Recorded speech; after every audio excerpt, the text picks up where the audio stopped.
Hi everyone, I hope that you're all well. Sorry for the delay, we had some technical difficulties. Hopefully you can see the screen and hear me okay now. Again, I do apologise for the delay. I'll try and make it short and sweet. Also, I am recording this session, so if anybody wants me to send the recording over, if you need to pop off halfway through, that's absolutely fine. I can do that.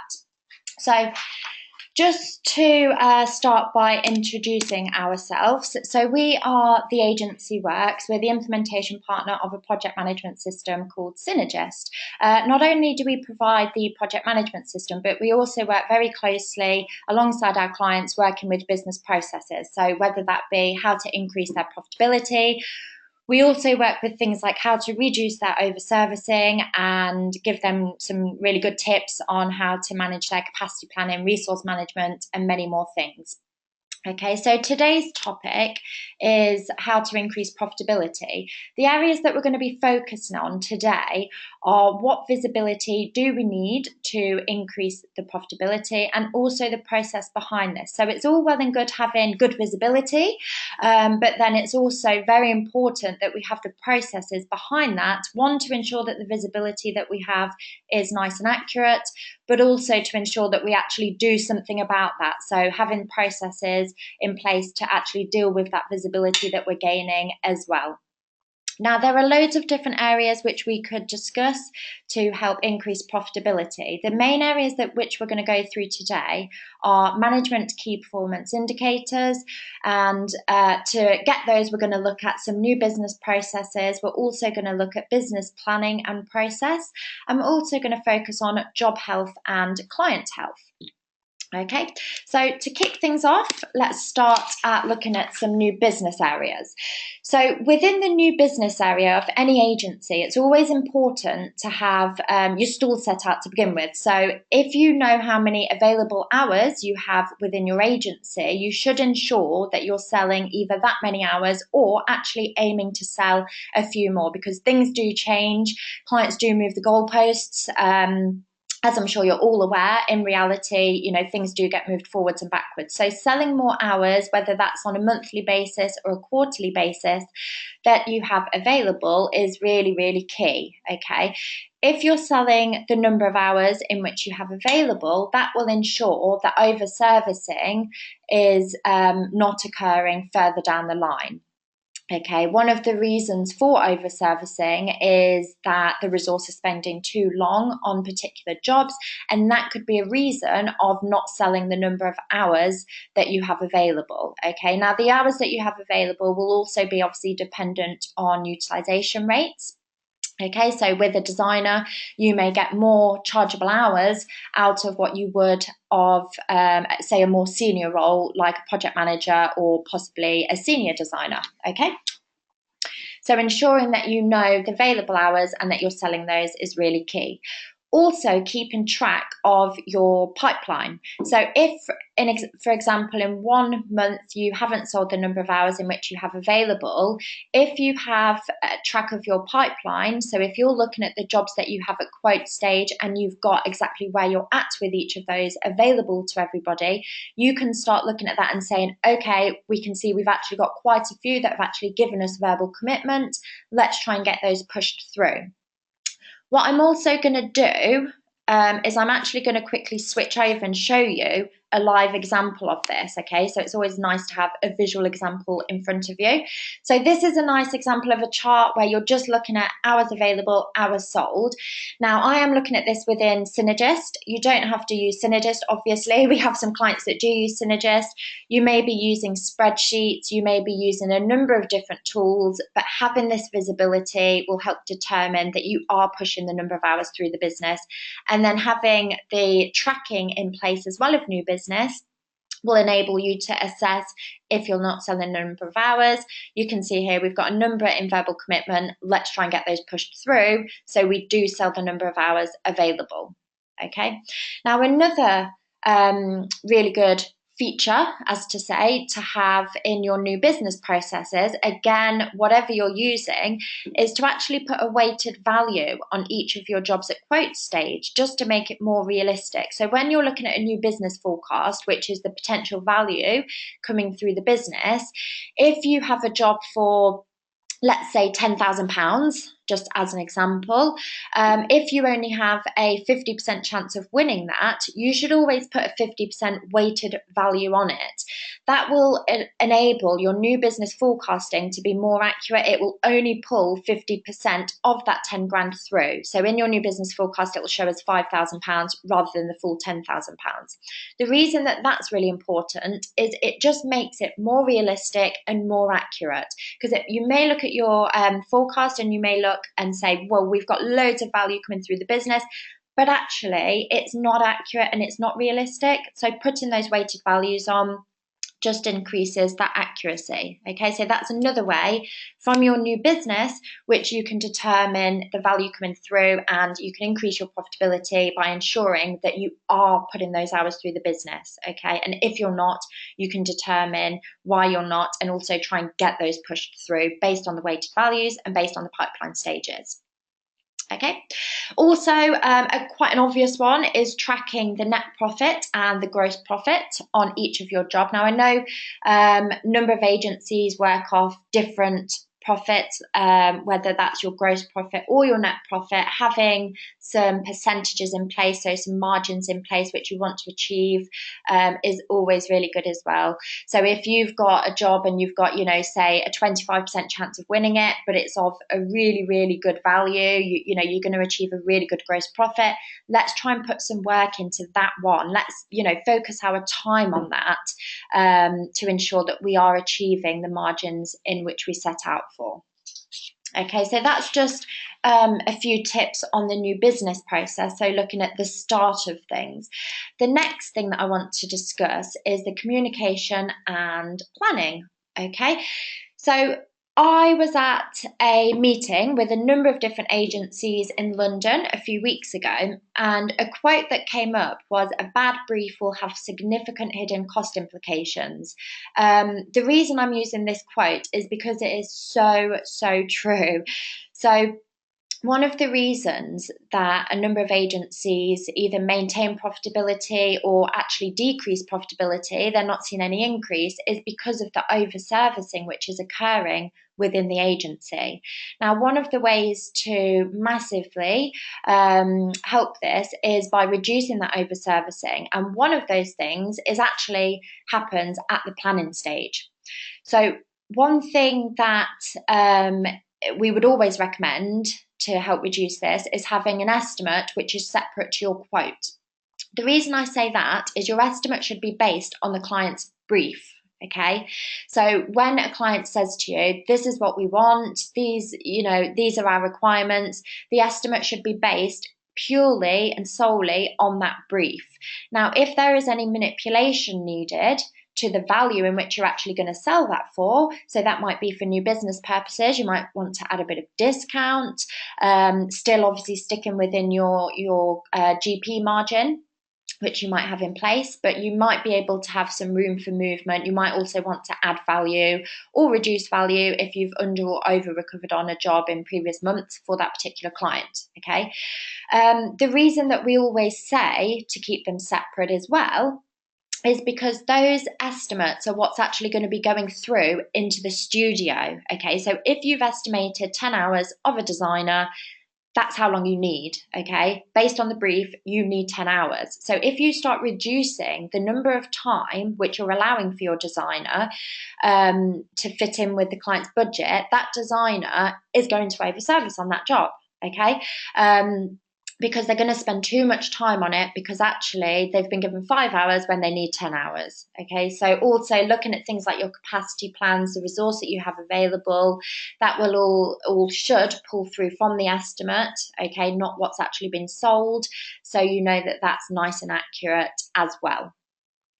Okay, so in terms of that estimating stage, having good communication at that stage is so, so key, not only internally, but also with the client, okay, ensuring that you are estimating the right number of hours, but also kind of going back to that planning stage is ensuring that you are putting the right number of hours in so you're not due to overservice, okay, and like I said, whether you're charging that amount is down to the quoted value.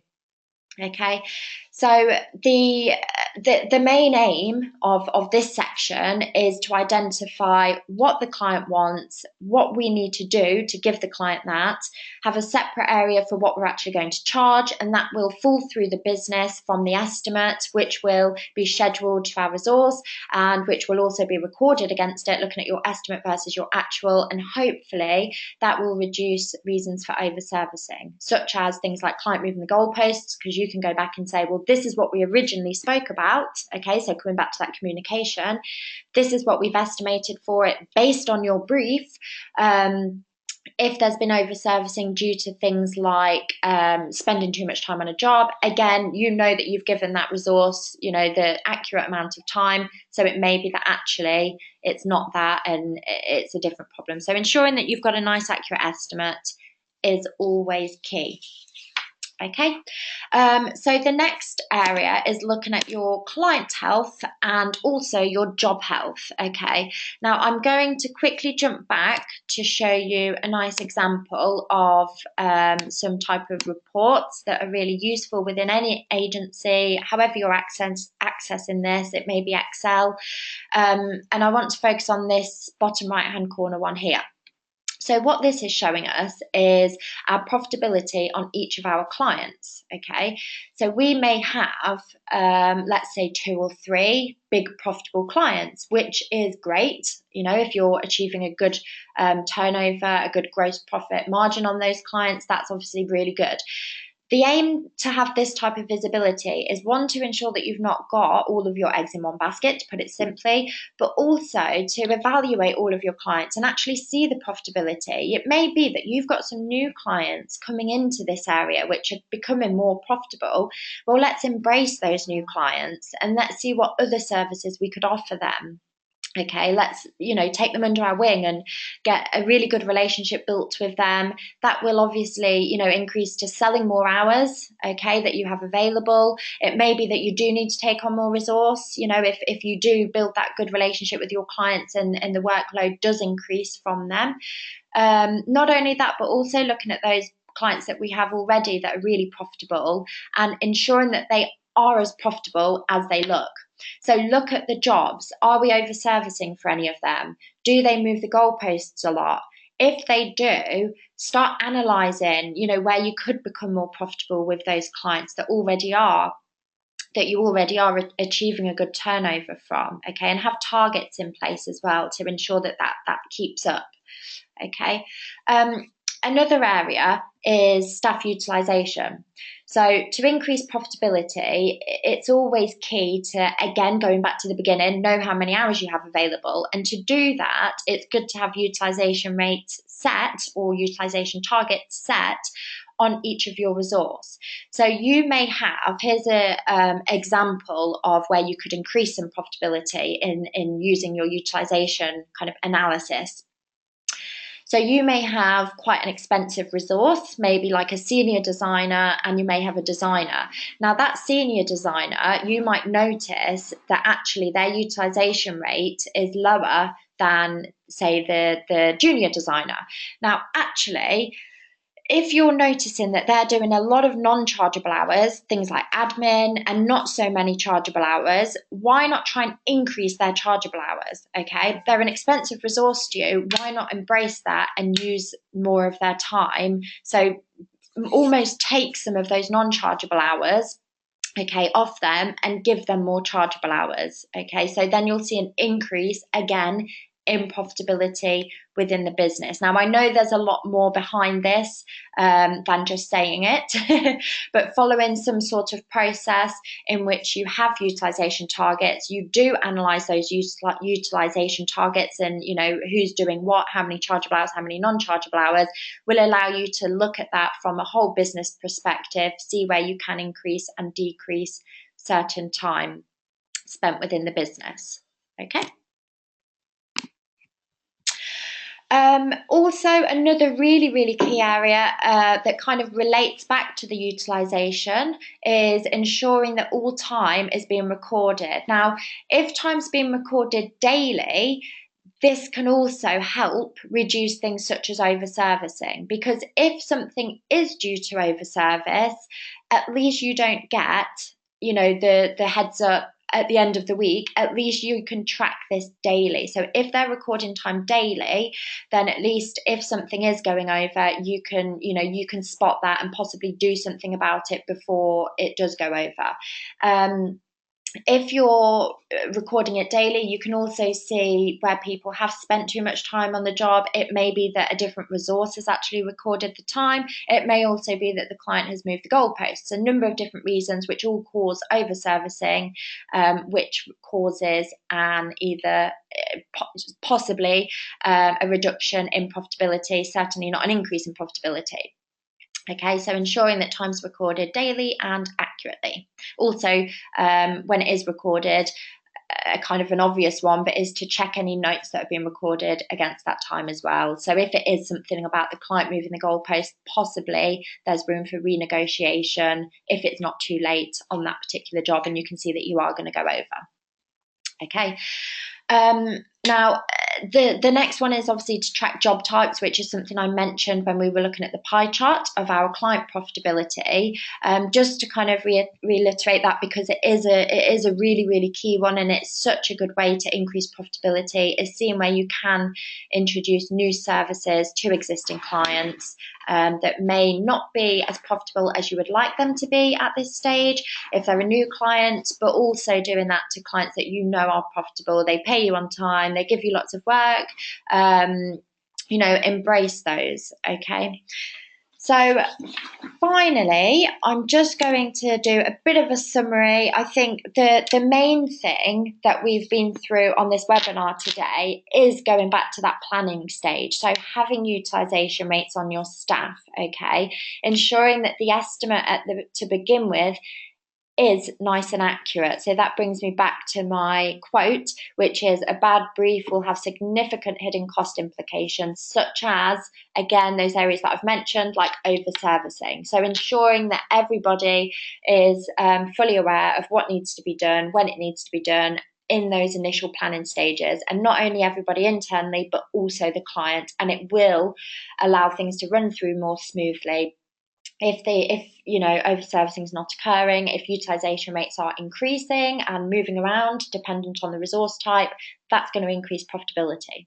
Okay. Communicate at the planning stages, input accurate information to the business. So having that type of visibility and those processes in place is always very dependent on the information that is put into any business. So also communicating internally about that. So ensuring that your staff members, that your resource, they know exactly why you're doing these things, that you're not trying to get them to record time daily just to be a pain, that it does have implications on the business. So trying to kind of explain that to them, basically making them more aware as to why they're doing certain things. Okay. Sell enough hours. So going back to the hours that you have available, ensuring that those are being sold. If they aren't being sold, then it may be that you need to increase some workload within the new business side. It may be that you've got too many resource. Okay, so again, having that visibility, keeping track of that, will be able to identify why certain things are happening and allow you to make changes. tracking the GP against jobs, clients, and staff. And finally, just a simple one is don't sell pounds for 80p. So that kind of goes back to tracking the GP. Ensure that with those clients that are profitable, make sure they are as profitable as they look. So look at the jobs that you're doing, make sure you're not over servicing. You know, if they are if there's over servicing occurring for a lot of their jobs, find out why. Is it that the client's moving the goalpost? Is it that there's, you know, the wrong resources doing the work? Is it that the estimates are inaccurate to begin with? Okay, so having all of those things in a nice clean process, and like I said, there's a lot more to it, but hopefully this gives a nice indication of some of the areas which can be focused on to increase that profitability. If you would like any more information, obviously please do contact us. You should be able to see my contact details on the slide there.